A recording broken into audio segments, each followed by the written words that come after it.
How well will this scanner manage scanning something as tiny as this? First of all, I did go back and finish sanding all the seam lines on the kit and made sure to prime everything so that the scanner can have an easy time capturing the details. I did use a turntable and a tripod to get a steady scan, but I had to switch between the tripod and just using it as is because the turntable was a little fast for it, so manual scan it was. With the first pass, I just made sure to go over as much while she was standing upright. The little bits of the scan captured the floor, which were deleted, as is the little bit of digital debris that I mentioned earlier, things that are not part of the actual item that you're scanning. You can do this both with the scanner and with the software. I did a quick cleanup with the scanner, but then finished cleaning it up on the PC.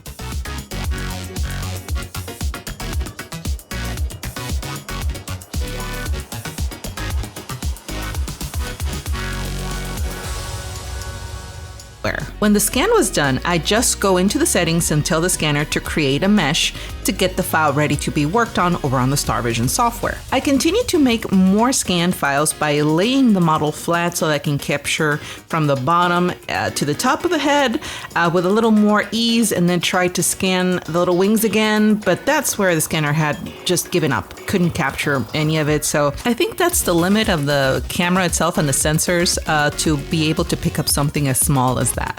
So I just let it be.